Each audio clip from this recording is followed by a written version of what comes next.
Hello everyone, and thank you for joining me on Chris Before Coffee. Today we're going to be talking about terrifying terror territories.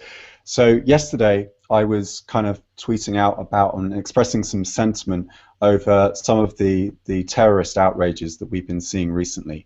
And as I was looking up the word terror and territory, I came across this book by Stuart Elden, Terror and Territory. And in it, he has this wonderful quote. Before I get to this one, let me read out the first one that I tweeted out.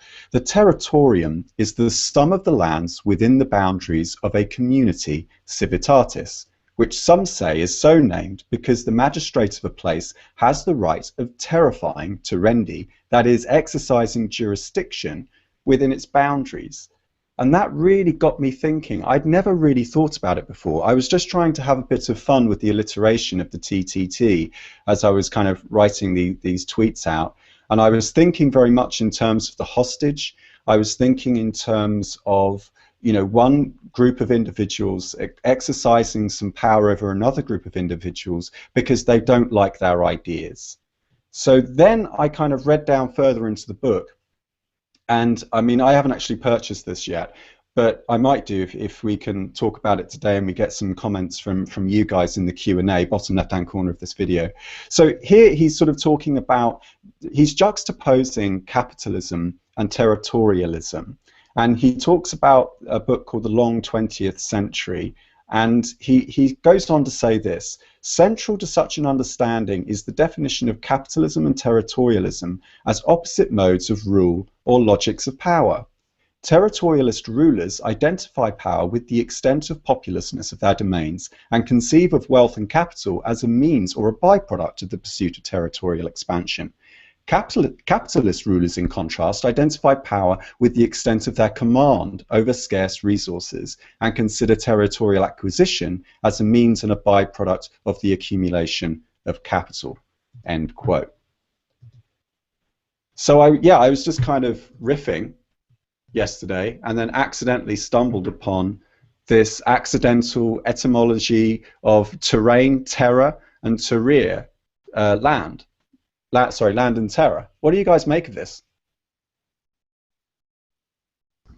I think that's pretty interesting. I did not know that they came from similar root words, and it kind of makes sense when you think about it, right? Like, this is mine, and if you touch it or do anything with it, I'm going to, terrorize you or put the fear into you so you won't do it again. I wonder like how that relates to maybe like even the Garden of Eden. Like God terrorized Adam and Eve because they touched his forbidden fruits. Well, a lot of big historians, big history type academics, particularly Robert Harrison, who's the head of, or he's one of the professors of the Department of French and Italian at Stanford University. He often talks about building paradise on Earth, and this obsession we've had since, he cites Epic of Gilgamesh, and ever since then, we've been constantly trying to build this paradise on Earth. That's what we're longing for. And a lot of these religions and these rulers and these systems have tried to sell a story to their masses about eternal life. So presumably there's some kind of fear of death that we have within us, or the fear of uncertainty, because of course death is a question. We don't know what comes afterwards. All we can really do is speculate. But nevertheless, we are very, very fearful. And as gun owners, like, are both of you gun owners? Have I understood that right? You, Jamie? Yeah. Could you just briefly educate me a little bit on the Second Amendment? Not that you won't be slightly biased to some quarters in America, but is it so? Basically, I understand it as the right to self-assembly. You're basically using the same logic that Stuart talks about in his book, where there's a certain logic where if you come onto this land, this is what I might do. Just so you know, it's like a future kind of rule set, which is fine if you're outside of the border. But it's not good if you're born into the territory in the first place as a citizen, is it? I don't really know what you mean. That's not what the Second Amendment is. So go on, so tell me. The Second Amendment is the right to bear arms, and that's just a matter of it's a well-regulated militia and all of this other crap that I personally don't subscribe to the Constitution or any of that stuff, because I don't believe that that these men that lived 200 years ago wrote a document, and that gives us any rights or anything. Our rights are human rights, and we have these rights whether or not that document exists. I mean, just if they decide to nix the Second Amendment tomorrow, that doesn't mean that I'm going to just turn in my guns. I mean, I'm keeping my guns regardless of whether the Second Amendment exists or not. And I think that people are way over concerned with this document, and it's kind of a distraction. People run around talking about the Second Amendment and the Constitution and all of this stuff, and they're distracted from the real issue that's actually whether they're going to keep their guns or they're going to have their freedom of speech, which is the First Amendment. And it's like, oh, we got to protect the Second Amendment, and we got to fight that in court and all of this crap, and we got to protect the First Amendment so we can have free speech. And it's like, screw the First Amendment, screw all of that. We need to protect free speech, not some document. That document doesn't protect shit. But what I suppose what I was alluding to is the context under which the Second Amendment was originally created, which was the protection from the British forces, right? The monarchy could come back. And Nick, have you got the Second Amendment there? Yeah, I do, and I'd like to point out that the Constitution isn't rules for us. It isn't guidelines for us as citizens to live by. It's the guidelines by which the government gets consent from the governed and the rules that they are supposed to abide by. So I'll read let me read the 10th Amendment real quick. And the 10th Amendment says, the powers not delegated to the United States by the Constitution, nor prohibited by it to the states, are reserved to the states respectively or to the people. Which means even if they take anything that isn't enumerated in the Constitution as a power of the federal government is a state power or a power of the people. And I like to think that a lot of these go back to the power of the people, because even the states themselves can't seize these powers like gun ownership and anything. But this I'm going to roll into the Second Amendment right now, which reads, this is the one that was passed and ratified by the states, etc. A well-regulated militia being necessary to the security of a free state, the right of the people to keep and bear arms shall not be infringed.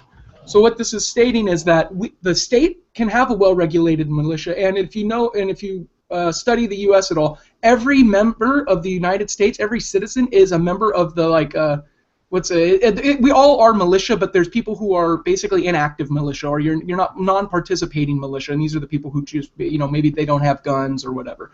But you're right, that is to basically defend our property. Maybe not so much territory, but ourselves, because the gun is the great equalizer. It puts the same amount of power in the hands of a small child as in a large man, right? A small child with a gun can remove the large man, the oppressor, from their realm, with very little effort.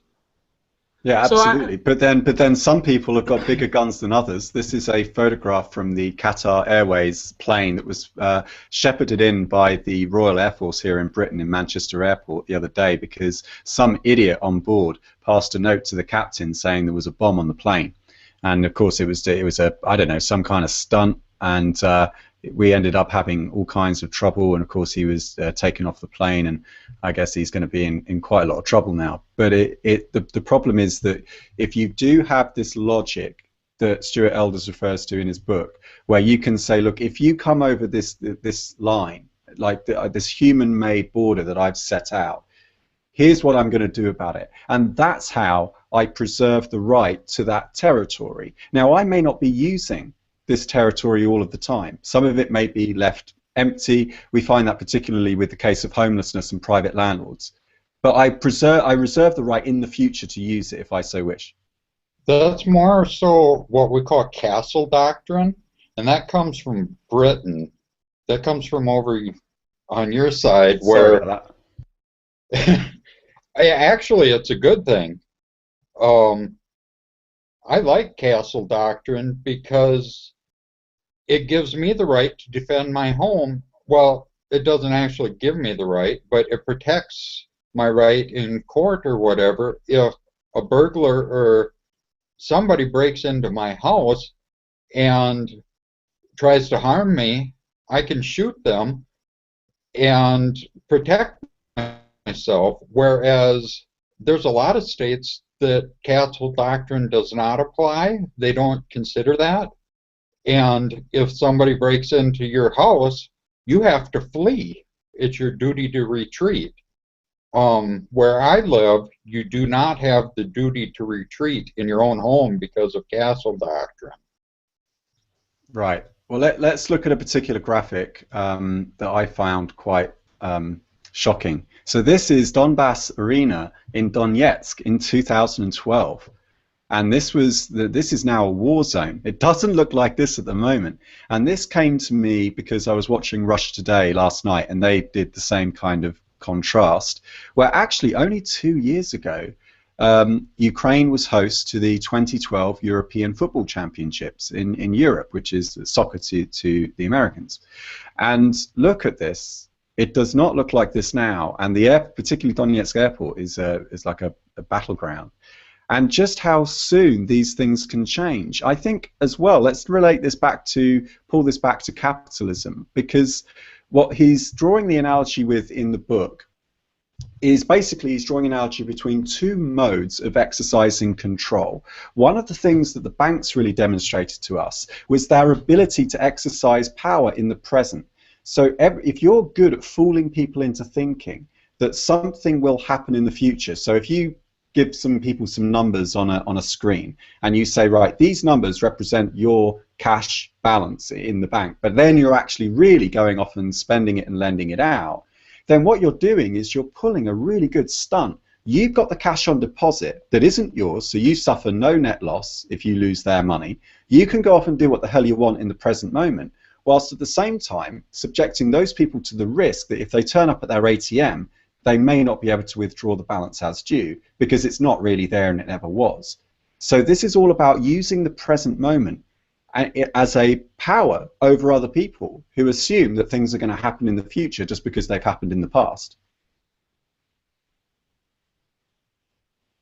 Yeah, that's isn't that why we have money, right? Money is the travel value through time.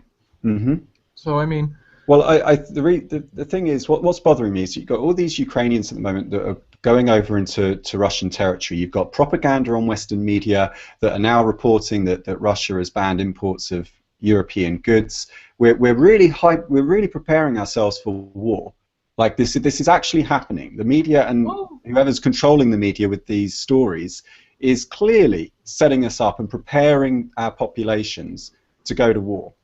Oh yeah, but our sanctions are an act of war. Like, let's not fool ourselves. If you're saying we're going to use military force to make sure we can't trade with you and nobody on our side can trade with you, that's an act of fucking war. Let's not pretend it isn't. I thought the whole point of free markets was that you didn't go to war because you had interests on either side of the border. Right? You have business interests. People that trade together don't fight each other because you've got contractual interests on both sides. But when you intervene and you set up sanctions because you're the government and you can regulate that kind of thing, and you have a huge populace that you've ran through 12 years of indoctrination camp who are just going to go, yeah, let's fucking do this. Fuck those commies. Right. So actually this was communism all along. Is that what they're trying to tell us? That it never was a free market? Because we can just withdraw that anytime we like. So yeah, we have free markets, and the whole point of capitalism. Do you remember trickle down? Does anyone remember trickle down? That was what was supposed to happen. Well, that was what Reagan and Thatcher told us, that the reason why you had to let the markets rip, well, you didn't let the markets rip for everyone, of course. If you're in Indonesia or in China, well, screw you. But everyone else, they got their price sentiment. Not everybody else, Chris. You and I don't get the same, treatment as somebody who has $1 billion. That guy's going to make another $1 billion before we can make 100,000. You know what I mean? Right. He's got the level up there where the regulations they create are for him, not for us. Well, one thing we saw too recently was they were sanctioning individuals, whereas before it used to be, well, we're sanctioning the whole country, but now they had a list of people that they were sanctioning, which I thought that was strange. And it should also be pointed out that Russia has proxy wars going around its borders all over all over. In Asia, in Europe, there's proxy wars on Russia's border, and they're funded by the U.S. government. Let's not fucking fool ourselves. That's a fact. That these were all started and initiated by our side, not Russia's side. And let me see if I understand this right. So Putin has got his history books out. He's gone through it and he said, look, I've already decided on a future that I want. So now I've got to go through the textbooks and I've got to try and find some justification for my future action, right? I need, if you're going to perform a 51% attack on the blockchain of your country, you have to go back and check all the unspent outputs to make sure you can spend them. So what you do is you go back through the history, you go back through the timeline, and you say, okay, here's my justification. Now, if he just told all those young people in eastern Ukraine who started university and college courses, who actually had plans and shit they wanted to do with their lives, who are now being displaced, who are now going over the Ukrainian border into Russia, to a country that technically is at war with theirs, right? So they're refugees, but they're refugees in a hostile environment, right? How do you know that the Russians aren't going to turn on you? There are going to be question marks as to their loyalty and who they're going to vote for, and things like this. And now what you're going to get is the state is going to do what it does really well. It's going to start categorizing. To name is to tame, right? You start giving names and numbers on people. You start slowing down their progress. You start regulating their relationships with other people around them. That's the whole point of the state. It gives you a number. Every time you set up a company, that gets another number. That's put into a relational database so that it can track it. Then you go out and spend money on your credit card. That's another number that also gets related to your unique ID. Right, you don't actually get to try and be different things or different people because you're constantly being monitored. And so long as you're aware that you are being made aware of to someone else, you can't really be free. Anyone? Yeah, that's a good point. Sorry, I had to unmute my mic, but no, that's a good point. You're right, Chris, and I guess that's like somewhere where othering comes from, right? Like othering people. Yeah, this isn't a war. This isn't a war between the West and Russia. This is a war between governments and people. Yeah, absolutely, and hopefully we, the people, will eventually overcome our governments. Now we're joined by Ksenia, who looks like she may have some bandwidth or camera issues, but she's saying in the private chat here, "I know about Ukrainian refugees in Russia. The truth is, you can't tell the difference, so they blend in." Well, then that's very fortunate, and not in all cases. I mean, particularly in Gaza, for example, people very much do. You really can tell the difference in that case, in some circumstances.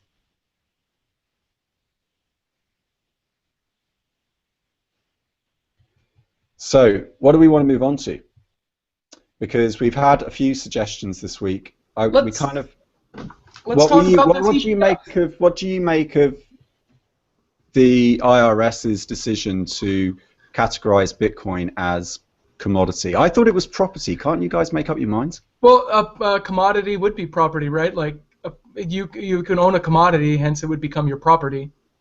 So again, we have a government trying to set definitions and tell us what words mean. Their definitions don't really work because currency is just money in circulation, right? Like the money that gets circulated is currency, and for something to be money, it must be a commodity. So to state flat out that Bitcoin isn't a currency when, the data shows it's being used as a currency seems rather fucking stupid. Like, just plain dumb. Nobody should take their ruling seriously.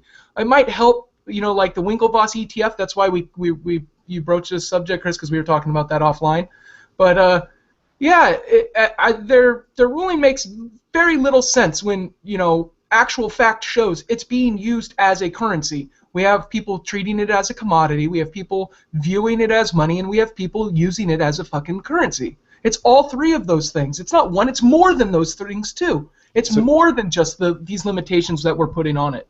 So what these governments seem to have in common is they like things to be fixed and definable. They like to draw borders, or as the philosopher Jeff Correa puts it, things in space. They are obsessed with things in space, and they don't want those things to move, even though change is normal. Change is a natural process. Things do change all the time. They want to be able to track the transition of the state. They want a state transitional system where they can track things moving from point A to point B. Now, what does the Bitcoin blockchain do really well, guys? It really, really tracks the transition of states. That's what the whole point of it was. It can tell you the sequence of events anywhere in the world in near real time. At any time, even any time since its inception. It's a pretty neat piece of technology. But I'm going to segue over to the ETF because there was a big news that came out recently. David Lavelle, the head of the ETF, I don't know what you'd call it, the people at the NASDAQ who issue ETFs and whatnot, in charge of them. He came out and it seems like he's really stoked that they're getting a Bitcoin ETF because it hasn't even been moved into hedge funds yet. And usually, something comes in a hedge fund, then it becomes an ETF, and it's kind of interesting that somebody who's not affiliated with the Winklevoss ETF is so excited. Let's find that article. I think it was on ETF.com. But he had a lot of really good things to say, and it was kind of interesting.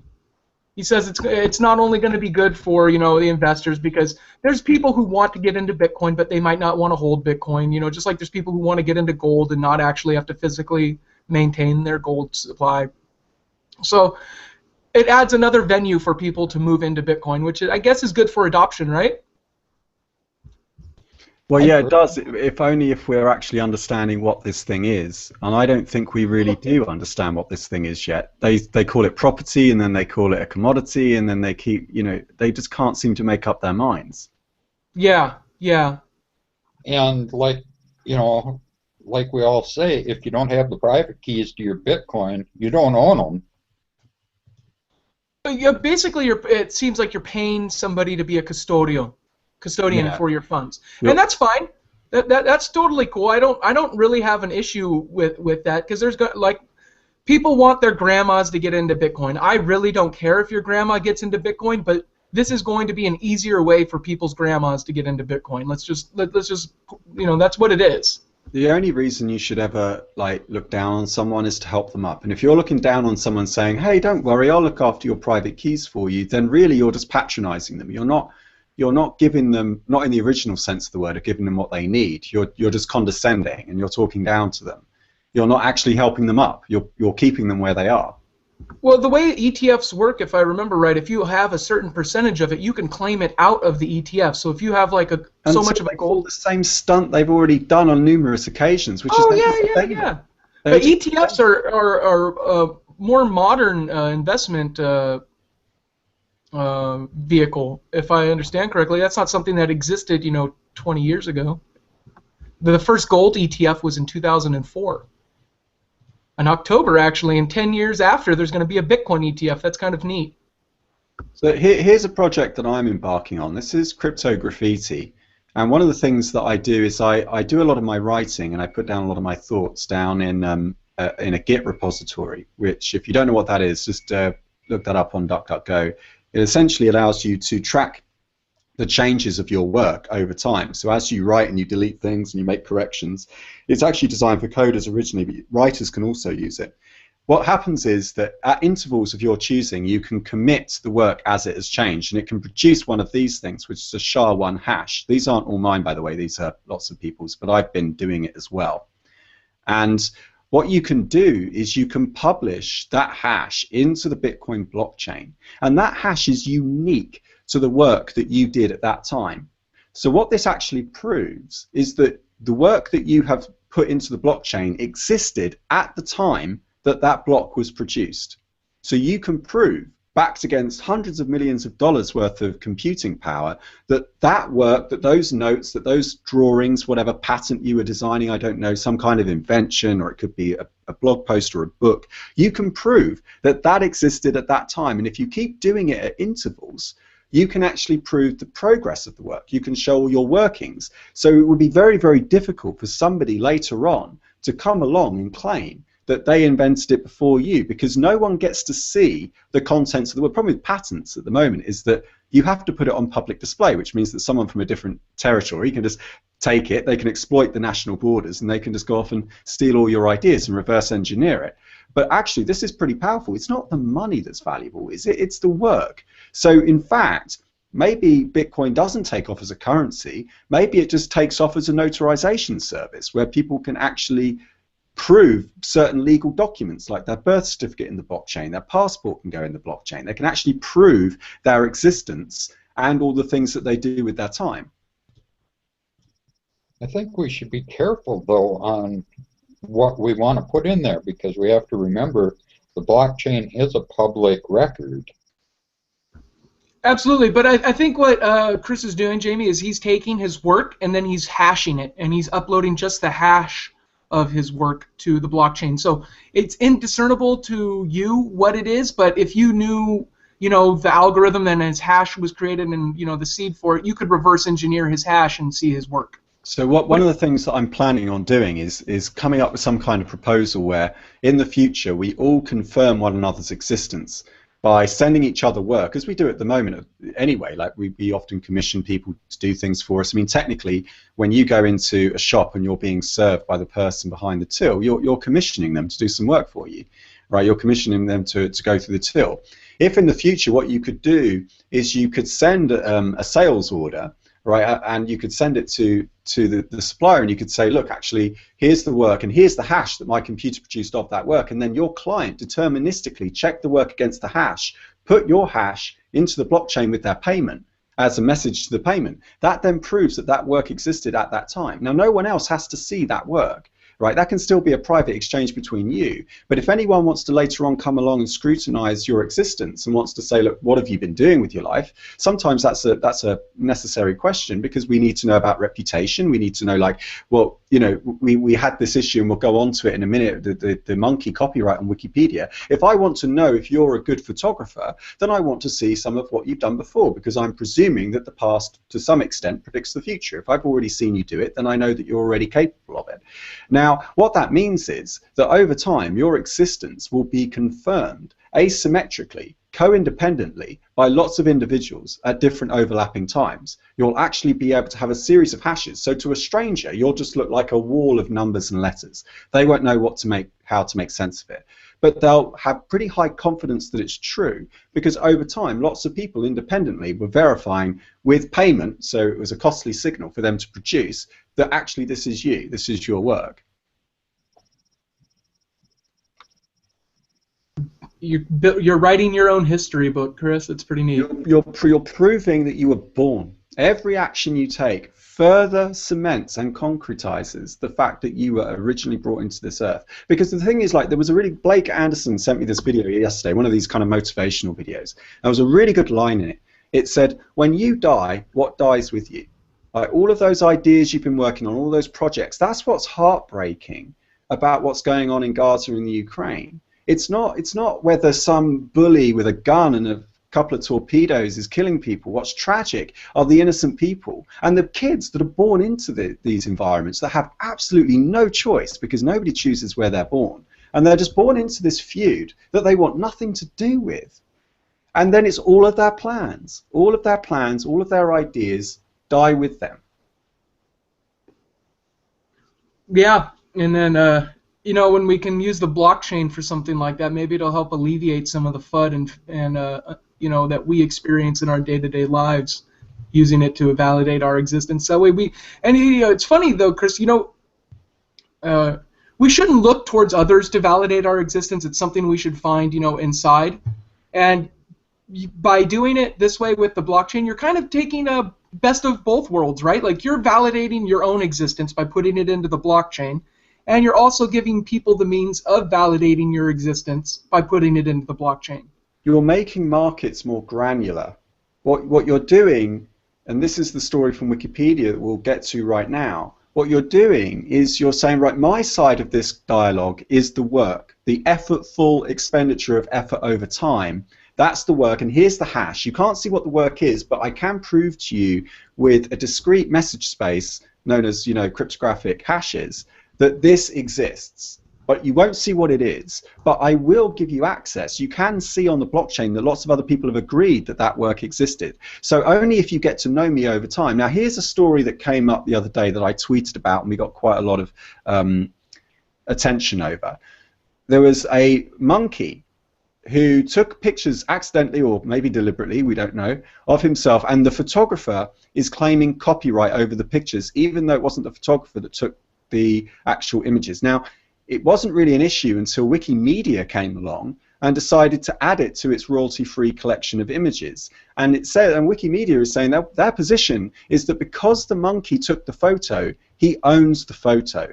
However, non-humans cannot own copyrights, which is why Wikimedia has placed the photo in the public domain. Of course, now the cameraman is protesting this. And we had quite a lot of to and fro on Twitter with kind of arguments backwards and forwards. I think people kind of, a lot of people sort of saying that, well, copyright's bullshit anyway. I don't think that's necessarily true. I think it comes down to intervals. Everyone deserves to have an existence. If I've done something in my past, like these videos, for example, and you want to help me continue doing it, then I should have the right to be able to get paid as a value for value exchange. In fact, you can do that right now with this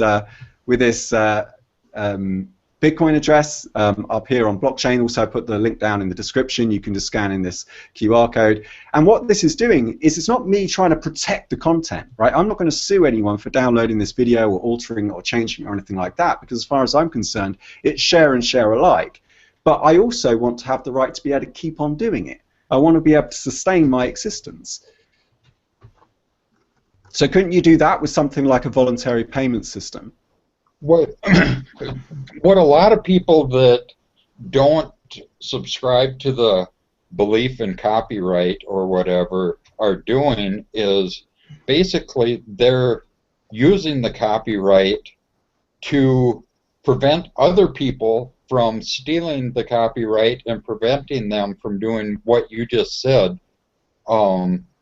So I can't come in and claim Chris Before Coffee and then say, nope, you can't do it anymore, or copyright or patent trolls, basically, or what we call them.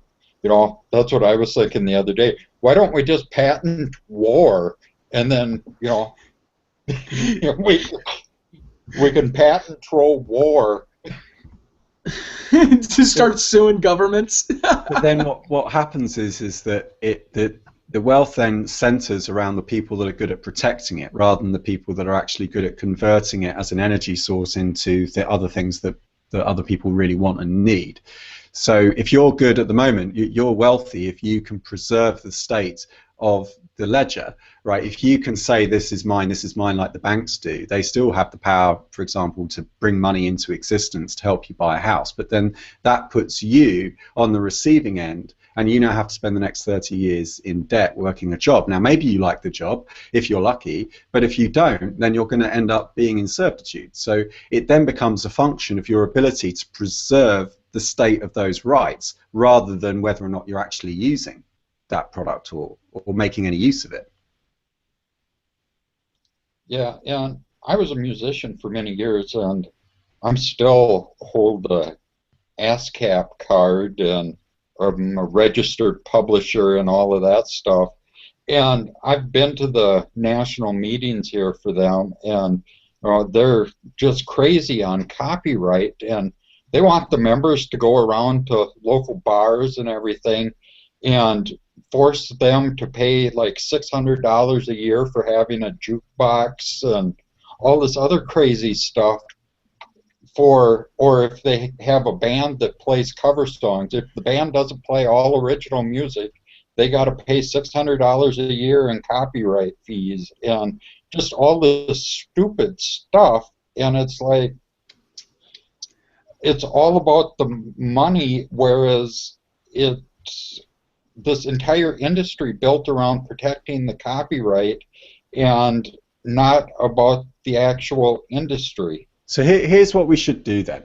As people start working, put all your work into a Git repository in a folder and keep saving it. And about, I don't know, every intervals of like 1 or 2 hours, or maybe every 24 hours, just do a Git commit and then do Git show, and then get the hash. This is an example of a SHA-1 hash. You can then put that SHA-1 hash into the blockchain. You don't need to worry about it for now, but if at a later point, if you want to prove that you were origin, if you want to prove that you came up with that work at that time, you absolutely can. And people, I think, should be like rewarded for enforcing justice, right? If you see an injustice, if you see like a homeless guy on the street sat next to a derelict building that he's on the outside of, and that person that owns that building hasn't done anything with it but has been really, really good at preserving his ownership rights rather than being really, really good at using that building for something, you know, useful, then absolutely you should be trying to see justice. Is this what justice looks like? Is it justice to see somebody freezing cold and hungry outside of that building when that building is not being used? Well, if it's not justice, then you should fight for that justice. Now, the more we get better, Ksenia is also saying in the private chat that actually statelessness, you still have a legal right to like a death certificate and so on. There's still an authority that does it. But the question, she says, is, do we need a system in the first place that does this? Well, now we've got a state-free system like the blockchain. And it might be Bitcoin, or it might be Ethereum, it might be one of these others. But you have the ability right now, you've got the tools right now to actually start doing this. You can start proving your existence without invading your privacy. Yeah, and I'd like to make a point on copyright. I think if you're worried about people copying your ideas or the work you put out, you should have done better in making it so they can't copy it. I mean, you can't put an idea or sound or anything into someone else's head and then claim ownership of it. That is just that doesn't even make sense to me. I personally don't believe in intellectual property. You're right, because what you were doing is we're confusing the compensation mechanism with the moral rights. So even law does this, but people forget moral rights are totally different to copyrights. Copyright just means you don't have the right to copy it or reproduce it. Moral rights, no one can violate those. So I have the moral right to this show because I am the originator of it. Absolutely. But that doesn't mean I extend the copyright to the World Crypto Network. And later on, we'll be having the first ever town hall meeting of World Crypto, which I've been trying to convene along with Nick, who's been very good at coming up with some fantastic ideas. And we want to turn this channel into like an organism, a distributed autonomous organization in which, to coin Satoshi's term, people can join and leave the network at will, and it still acts as operated. Right? It still acts as expected. So you can come and join the network. You can work for it for 3 months. Maybe energy wanes. You get distracted with other projects. That's okay. It will tolerate this. You can then leave. Someone else can then take your place. The funds aren't lost. You don't get any confusion. And whoever brings the most energy to the role is the one that gets the role. Right?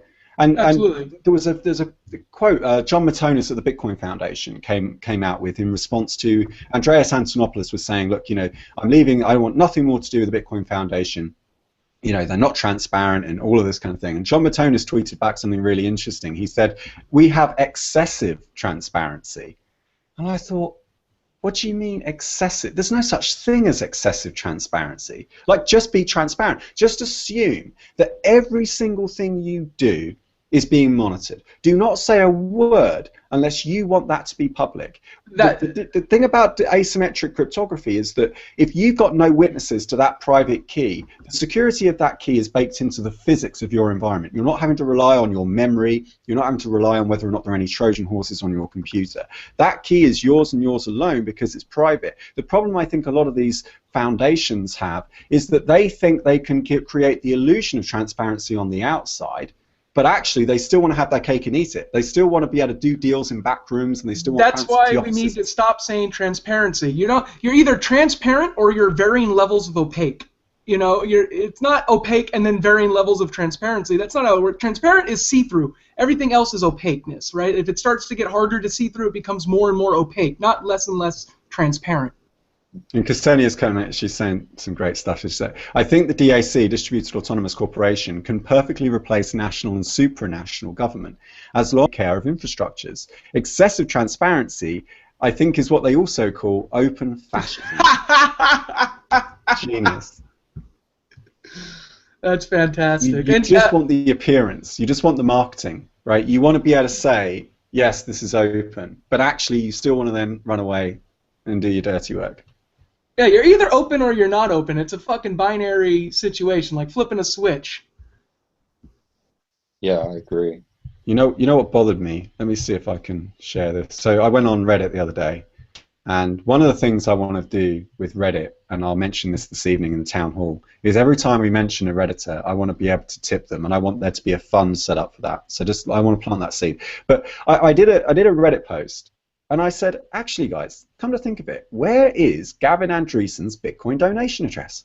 I just couldn't work it out. I was searching online. I was going through all the posts on Bitcoin Talk and his posts and stuff.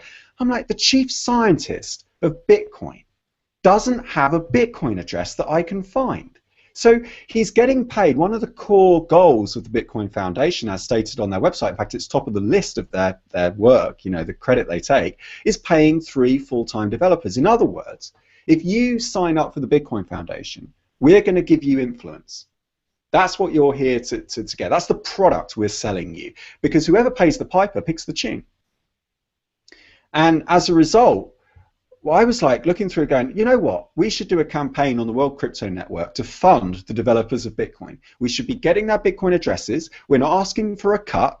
Okay, we're just going to start on every show for the next week. We're going to post up there, instead of donating to the show, I want you to donate to the developers so that they don't have to go to a centralized organization like the foundation to get their wages, and then that way we can keep them accountable. If you pay them, you can start putting, you know, demands in. You can actually start going to them and asking, why are you coming up with this red listing and this blacklisting idea for addresses? So anyway, I said this, and it turns out that in fact Gavin does have a Bitcoin tipping address. He uses a centralized solution called Tip4Commit on GitHub, and the chap who did it actually worked out his Bitcoin address, by the way, when they were kind of looking through it. I don't know if I'm going to be able to find it right now, but let's just see. No, I can't find it right now, but I did find it when I kind of went through there. And yeah, so he does take tips, but only through this kind of tipping bot on GitHub, and then from that you can work out what his Bitcoin address is. But do you guys not find it bizarre that the chief scientist of Bitcoin doesn't have a publicly displayed Bitcoin address? Well, maybe he doesn't need the money. Yeah, maybe. It just yeah, maybe you're right. I mean, he does get paid quite a lot already, apparently, by the Bitcoin Foundation. I heard several rumors I won't repeat because I haven't had them confirmed, but I don't know. I don't put on a donation address. It takes a lot of money to become a member of the Bitcoin Foundation. A silver membership is $5,000. A gold membership is $25,000. It's $1,000 at the bottom end of the silver membership, and you can sign up as an individual for $25. Oh, really? Which isn't made too prominent on their website, but yeah, you can. And I thought Gavin actually used to have his address in his SIG on the forums on Bitcoin Talk. Not anymore. Not anymore, yeah. You know, this GitHub thing that you're doing, Chris, it kind of reminds me of back before the internet and all of this stuff was popular in songwriting. What people did a lot of times to protect their copyright of songs was they would mail a paper copy of the song to themselves and leave it in a sealed envelope, and then it would have the postmark on it. Mm-hmm. And then what ended up happening was the courts in the U.S. here said that, oh, that's not good enough proof that you own it, and somebody had good enough lawyers, I guess, to say that them stealing the copyright or whatever was overrode that form, and they had to do it through the Library of Congress and all this other bullshit. And if you didn't spend the money and send your copyright registration into the Library of Congress, it wasn't valid. Right, but this way with these hashes, you actually get to prove the content, not just the timestamp. So all the Royal Mail or all the Post Office used to do was give you the timestamp, but it didn't give you the content necessarily. That could be faked. So we've had a comment from John Smith who says, we want Bitcoin news. What do we want? Bitcoin news. Have we got any more Bitcoin news, Nick? Yeah. Have you guys seen Rush Wallet? Let's Ooh, okay. What is that? I'll bring it up. Rushwallet.com. It's by CryptoKit. It looks really, really neat. I wouldn't use it for anything serious, but basically it's just a web app. You move your mouse around like you would on BitAddress. It creates a little thing for sending and receiving Bitcoins. Mm-hmm. Okay. All right. So yeah, if I move my cursor around, it produces some entropy. Yeah. Ooh, interesting. Yeah, it looks pretty neat, and it creates a URL for you to save. I mean, like I said, it's not anything I would use as a serious wallet, but look at that. That's pretty neat. That's a really easy to use wallet. Oh, cool. And can you can run this offline, I presume? You can download this. I'm not You should be able 100% to. sure. You might be able to, but I think they're keeping it online because of the send function. Right. Okay. But if they do open source it, that would be awesome. Yeah, that is very interesting. But I still don't know why we can't educate people on how to make offline wallets and stuff. I still feel Apparently, like that's. they also are integrating with OneName.io with this site. And we should say what OneName is as well. Yeah, OneName is basically an identity service. I believe you create your identity on the Namecoin blockchain, and it's so you can move, like site to site using the same identity. Is what it seems like it's trying to do. Validate. And I actually use Keybase, which is similar. But the reason why I prefer Keybase is because it uses PGP, and that I find is really, it's invite only at the moment, and I do have a few invites, but not many. I'm going to ask them if I can get some more. But Is yeah, it still in beta? Invitation only? It's invitation only at the moment, but I would really like to see that become more mainstream, because that would get people into a user-friendly habit of using PGP encryption. Yeah, I haven't got an invite to that yet. Yeah, these are super neat services that are going to be replacing things like, your passport. You're not going to need a government passport after maybe a decade. You're going to have your identity with your reputation assigned to it, and people will just be able to look it up and check if they want to let you in their place or not. They don't need to go to a third party and trust the government. They have it all in a blockchain. You know what I mean? Well, like we what can Chris do, is doing. like we started with the show, and John Smith is sort of saying, why isn't there more Bitcoin news? Well, because what we like to do is we like to put Bitcoin within a context on this show. So actually, we're trying to talk about Bitcoin and the blockchain technology in terms of the geopolitical state of affairs. And what I think that we are currently at war with our governments. I think these governments are realizing that they're losing power, and they're trying to cling on at all costs. Some of them are taking different directions and different tactics, but I think that's why we're seeing all of these wars, and particularly this kind of tribalism that we're getting. But you can't kill people over the internet.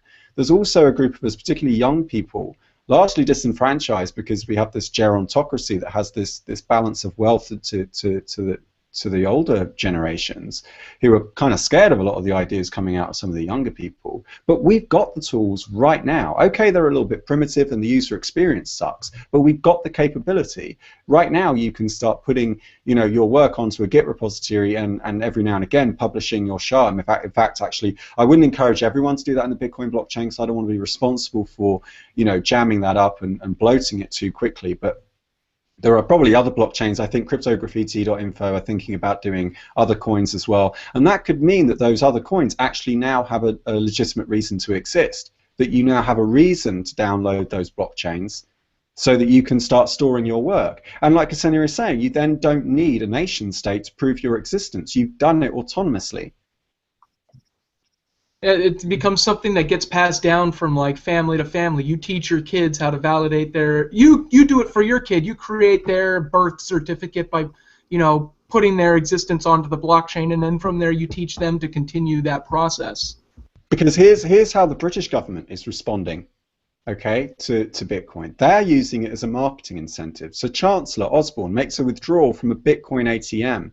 And we've had all kinds of PR stunts, what am I talking about, this week, about how London's going to be like the capital for like Bitcoin, and it's going to be Bitcoin central, and all these kinds of, this kind of rhetoric. But really what they're doing is they're co-opting it. That this is for votes. The Chancellor realizes that he can get elected, which by the way is in less than a year's time. And so now he sees like he can actually jump on the Bitcoin slogan. He can ride that hype and that wave of popularity by making himself look cool, like we're creating jobs because, tech, right?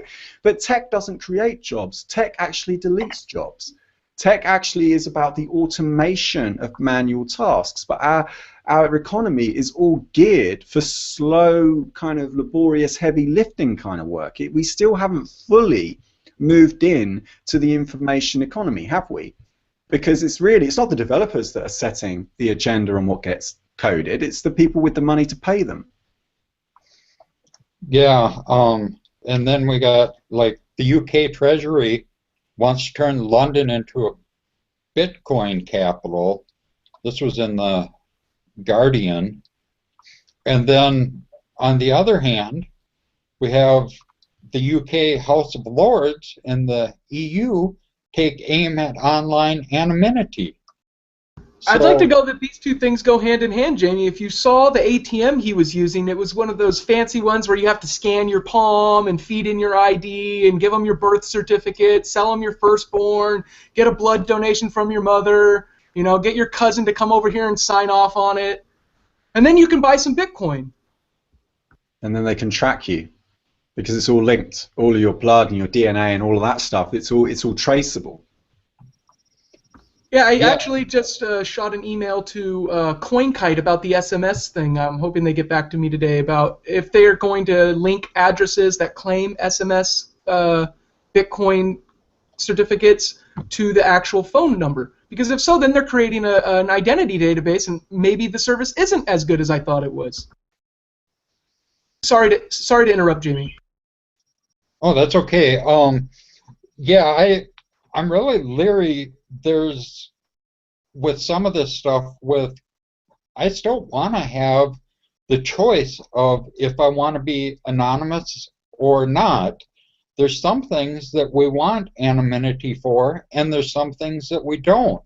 And there's some things we want kind of a pseudo anonymity, and I mean, we need to have, Christoph said it once, I was talking to him about, it would be nice to have software or something that had a gauge that we could view, or like a percentage meter or a gas gauge that showed just, okay, you're using this service right now, this is how anonymous you are on this network. But currently there's nothing like that. It's a crapshoot on what you're using, and with all these Tor breaches and things with tails, it almost makes me wonder if using things like tails and Tor, if that makes you more of a target than just using the open web. Well, what this boils down to, I think, Jamie, is that it's up to us as individuals, as members of the public, because Tor can be more secure if more people run exit nodes. But the fact is people don't, because #apathy, right? People just don't. And this is what Nick's idea is so good at, where he's talking about this idea of getting low-cost tech out to regions of the world where they're just about getting ready with their bandwidth, so that we can actually get them ready right now. Because look, if you're in Africa, there's no Africa on the internet right now. You go on the internet, it's all Western, it's all very Americanized. So if you go onto the internet as somebody who isn't from a Western first world country, you could be forgiven for thinking the whole damn thing's American. You're seeing Facebook and Google, you're seeing this very kind of Starbucks-like culture. And I was saying the other day, there was a lady on Twitter who posted out a really good article about the gentrification of New York, and I said, look, this is very similar to London. Someone should do a photo story where they go around cities around the world shooting it from certain angles, where actually all these damn cities look the same. They all, from certain angles, like you see Pret-a-Manger, you see Starbucks, you see banks, and they've all got the same logos with the same colors. It's about the uniformity. You lose the uniqueness of the locality. It's a loss of identity. Hollywood does that a lot. They go and use Toronto to shoot as New York, right? And you can't tell the difference in their movie. They've edited it too well for you to be able to notice the difference. It does just look like New York, but it's Toronto. Oh yeah, I was in a movie that they shot here, and it was supposed to be in Toledo. I was playing guitar in the park here as doing a cameo, and Yeah, it was supposed to be the park in Toledo, Ohio. So I think one of the prescriptions that we want to propose later on in this town hall is to try to make markets a bit more granular. Like if markets are conversations, and if I'm going to buy into this idea of individualism, and because I don't come from there, I'm not a native to that kind of thinking. I only came across it through Bitcoin. And so then I started reading about, anarcho-capitalism, and I started reading Ayn Rand, and I actually thought, this is a really good idea. I don't like the dogma. I don't like all this sort of, tribalism that kind of comes with it, where, you've got one group of people trying to persuade another group of people into believing what they believe. But if you take that away and you just look at the content of the ideas, I was like, okay, this is interesting. My problem with the free market at the moment is it's not really free, because if you don't have money, you don't have a voice. So the market as it currently stands is very good at pricing in the sentiment of people that have got the money. But it's not very good at pricing in the sentiment of the slave labor, like in China or somewhere. Now, I almost had an argument with someone yesterday when I went out to meet them, and they said, what are you saying? Are you saying that I shouldn't be able to buy my iPhone for £600 or whatever? And I'm saying, no, I'm not saying that. I'm saying, how long are you willing to tolerate the knowledge that this is happening? It's not even about living ethically. It's about living consciously. If your opinion is, look, I don't know these people in China. I don't care what happens to them. I don't care if Foxconn is kicking women out because they get pregnant and stuff like that. Her living conditions are much better than where they were. I'm happy living in that world. Okay, fine. You've made an educated decision. But I wonder how long in the West we can go on enjoying our freedom, knowing that our freedom is based on what we would consider slavery of other people, even though it's at a distance. I wonder how important that distance becomes, and at what point we go, you know what, I can't live with this anymore. My life isn't that great. I'm working for somebody towards someone else's goals. This boss of mine is half as smart as me, and yet somehow he or she has the right to tell me what to do with my time. This time, by the way, that I'm never getting back, and then give me money which is worth less in 2 years' time because my cost of living goes up. I mean, what are we all doing? So why can't you start giving people the tools and the mechanisms to prove their existence? Like Ksenia is saying, you can give these people birth certificates with the blockchain. You can give them passports with the blockchain. You can say, yes, I am this person of this region and I do this for a living, and here's my blockchain. Here, I can prove it. I think we are trying to move to that kind of world. It's just time, the amount of effort and time that it's going to take to get there. It's probably going to be closer to 20 years. We're going to be slightly older gentlemen by the time that this is a full-fledged thing. I'm not that. I think 5 years is like a real tipping point, and a decade is even bigger. But 20 years, I could see something like this being full use throughout the entire world. Because if you look at internet adoption rates, something like 2020 or whatever, which is 6 years from now, you're going to have over half the world on the internet. And you should have more than 75%. You're not thinking exponentially. People think of time as linear, and they need to start realizing that things can cascade and they can accelerate really, really quickly. It's not that I'm not thinking exponentially. It's that I think there's other forces working against it, right? Like you always say, forces work against each other, and so the forces that have been ruling the world for, let's say, the last 150 years, they're really fucking good at what they've done. They've done a really good job of maintaining the control they want to maintain. And it's slipping, and that's obvious it was going to happen. But they still have some oomph left in them. They have huge populations of people that will just do whatever the fuck they say. I mean, let's be honest. How much of your population would just be like, you know what, the government said that's right. No, let's just do it. But that's an inertial force. That's not like we're moving at speeds approaching the speed of light. All they are like heavy masses. They're treacle, but we're. And what happens with black holes? What happens with a black hole? How much light escapes? Well, actually, don't you get this? It doesn't. Like I'm just saying, but once it gets in, once you cross the event horizon, there's no coming back, and that's what happens to a lot of people. I don't think the government is a black hole. I don't think that analogy works. I do. I think they are kind of a black hole. People go in and they don't come out. Well, speaking of physics, we've got David Gilson, our resident physicist. He says, general question. I am wondering if the risk of a covert 51% attack, i.e. several seemingly unrelated pools colluding, undermines trust in the blockchain. Well, it does in the sense that people talk about it and they speculate, and the fact is we don't know. I said to Stephanie Murphy yesterday when I went out to meet her that I think that Bitcoin's biggest failure at the moment as a community is a lack of it's a failure of thinking, is that people are getting so far with their analysis and then they just fall off a cliff, and then, or they get hung up on marketing and slogans and branding. There just aren't enough developers who really understand this stuff well enough to speak intelligently about it. And even some of the ones that do just end up chasing headlines because they've got something to sell, like Ethereum and Vitalik's always going on about the 51% attack. But of course he would say that. He's got a product to sell. So you don't know whether to trust him or whether he's actually being serious.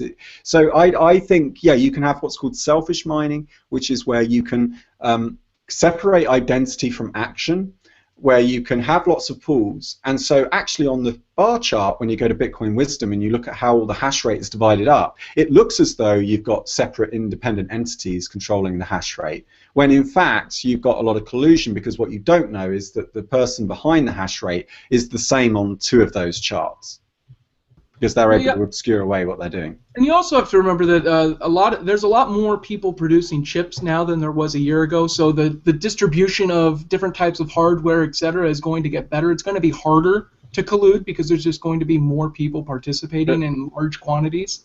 But look at this, though. We keep seeing this massive drop-off in the hash rate 13 hours before the next difficulty change. What percentage is the drop-off, like, compared to I can't do the sums in my head, but it was 100 from 150 gigahash down to 136. And look at how routinely this takes place. Like, there's no reason for these miners irrationally to drop that much hash rate before 10%. Before the difficulty adjustment has come in. What are they doing? Are they saying, "Oh, fuck it"? This isn't uncommon, Chris. This has been going on for years, though. People have pretty much always done this. When GPU mining came around, there was big GPU farms that would start pulling hash power offline. But we don't have that anymore because all these GPU miners left ages ago. So I wonder I'm just saying that they're the same people. You think they didn't just sell their GPUs and buy ASICs? I mean, how many of those guys do you think resold their used hardware on eBay? It flooded eBay for a little while. There was tons of 6990s on eBay. Yeah, or maybe I'm just reading too much into it, but I see these massive drops, and I don't imagine that more than one, more than one person simultaneously decided to switch off their miner. An ASIC miner, not a GPU. So pretty much most of these miners are pretty much level now, right? So the distance between the miner with the lowest hash rate and the miner with the highest hash rate is much closer together than it was in 2013 at the beginning. But we're talking about 15 terahash. I mean, not terahash, petahash here, right? Yeah. Yeah, about that. Yeah. That's roughly 10%. Maybe, I don't know how much of that could be luck and how much of it is people pulling offline. Like, it could be a combination of both things. It's hard to tell because sometimes luck really fucks us with the blockchain. You'll see 40-minute block after 40-minute block followed by an hour block, on the Bitcoin. and then brrr, a ton of blocks in 10 minutes, and you're like, whoa, what the fuck just happened? Well, it's not luck, it's random. So Bitcoin Wiki, they use the word luck in quotes because of course it's not. I prefer the word luck. I think luck is something we undervalue in the West, so I like to call it luck. Yeah, but it's the gambler's fallacy, of course, because it's inevitable. So long as it can happen, it will happen at some point, and then it's just a question of time. Yeah, but when we look at close things like that, I mean, you're probably right. There's people pulling hash power off. Let's not deny that. But if you look at the people who are making this hash power, we're probably going to hit an exahash a lot sooner than people expected. A lot sooner than people expected. I've been reading things from different mining groups and different mining producers that they're already preparing for that. They're not thinking in terms of petahashes anymore. They're thinking in terms of how many exahashes will I have on the network in a year. So let's just summarize from the show, because I want to also tell people about our town hall meeting today. What have we concluded today? That territory is terror, that we're basically at war with these rulers who put themselves in charge, but now we've got this new continent called the internet, which is markedly different because it seems to be a little bit more meritorious. You've got this attention economy where people pay with their time, because everyone has the same number of hours in a day. Everyone's got discretionary attention. I can only have one thought at a time, as can you. I can only look in one direction at a time. So it seems to kind of level the playing field. We can have disputes on the internet, but we don't get to throw explosive projectiles at each other at the same time. Yeah, it really makes for a lot more peaceful existence. You see all these arguments and stuff. It's much easier to walk away from your screen and keyboard than it is to walk away from somebody punching you or shooting you. And I don't know, I kind of quit taking part in a lot of the internet arguments and things like that because it's really not worth the time. And you can kind of pick and choose what you look at on the internet and choose the people you associate with, which in real life or whatever your meet space, you don't really get to choose your neighbors. I mean, or your family, who you're born into, and the country. Right. And that was one thing, I mean, that really pissed me off when you hear these government leaders and stuff, like when they killed that kid with the drone, that American kid, and, well, he should have had a bit, or I guess he should have had a better father, that one guy said. He was a senator or something. And it's like, the kid didn't have any choice on who his father was. And but that was his comment on killing him. And you're taking away that person's future. You're taking away that kid's, and we don't know what lies inside of that mind. We don't know what potential that kid might bring to the world, and we might need what she has to offer. And so we really shortchange ourselves when we allow these conflicts to continue around the world. And I think we're really, I don't know why we've got this cognitive dissonance about individuality and globalism. I'm not against the idea of a connected world. And I'm also very much in favor of hyperlocalism, where people get to be unique and individual in those territories. I don't see why it has to be a dichotomy, and why we have to get into political arguments over the universality of democracy, for example, which the West gets criticized for a lot, of invading foreign countries because to export our democratic culture. I don't see that it has to be that binary at all. I think it's really a discussion about how do we want to free up the communications over borders. Because at the moment you have a global capitalist system, which strikes me as rather communist, because all these companies do under these conditions is they exploit the jurisdictions. And so you end up with Apple, for example, with a reserve of $100 billion US, and then they pump the bond market with it. They don't pay their staff more, they don't go to Foxconn and pay like 1% more to all the workers, which would hardly make a scratch in that $100 billion if they did, right? But it would make a huge difference to the workers in those factories. But out of sight, out of mind, if we don't see them suffering, or if we only every now and again do the papers bother to put it between the tits and the arse in the newspaper, that we actually get to see some of this suffering, then we don't really care, and we carry on with our beer, and we carry on with our lives and our, games and our online, social networks, and we don't really do anything about it. But this evening at 3, well, in the UK, 11 p.m. and on the West Coast, it'll be at 3 p.m. And on the East Coast, I think it's 6 p.m. or 5 p.m., we have the town hall meeting for the World Crypto Network, where you can take direct action and you can do something about this. So we've got 4 issues really that we're going to be discussing, and anything else that anyone wants to raise. We're going to formalize the way the World Crypto Network is run. Do we want to elect one another? Do we want the audience to elect? Do we want to just have it self-selected initially?